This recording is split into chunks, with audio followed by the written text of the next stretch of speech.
ఒక్కోసారి మన జీవితంలో తీసుకున్న నిర్ణయం ఎంతోమంది జీవితాల్లో వెలుగు నింపుతుంది. అంతకన్నా జీవితంలో సాధించేదేముంది?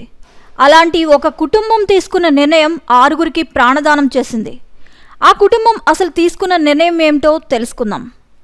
గుంటూరు జిల్లా మంగళగిరికి చెందిన 45 సంవత్సరాల సీనియర్ న్యాయవాది మునగపాటి ప్రసాద్ గత నెల 2వ తేదీ రాత్రి రోడ్డు ప్రమాదానికి గురయ్యారు.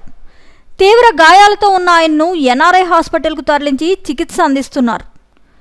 ఈ నెల 4న ప్రసాద్కు చికిత్స అందిస్తున్న డాక్టర్లు ఆయన బ్రెయిన్ డెడ్ అయినట్లు తెలిపారు.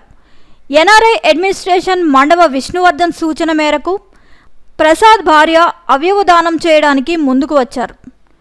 జీవన్ దాన్ ట్రస్ట్ సహకారంతో ఆర్గన్ డొనేషన్ విభాగాధిపతి డాక్టర్ మస్తాన్ సాహెబ్ ప్రభుత్వ అధికారుల అనుమతితో అవయవదానం ఏర్పాటు చేశారు.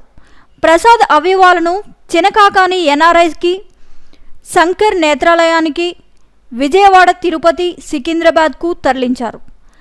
అంత దుఃఖంలో ఉండి 6గురికి జీవితాన్ని ప్రసాదించిన ఆ కుటుంబానికి మరియు సహకరించిన రాష్ట్ర ప్రభుత్వానికి, పోలీసులకు NRI hospital superintendent doctor Srinivasa Rao పలువురు అభినందించారు. మరిన్ని అప్డేట్స్ కోసం please subscribe our channel VST news.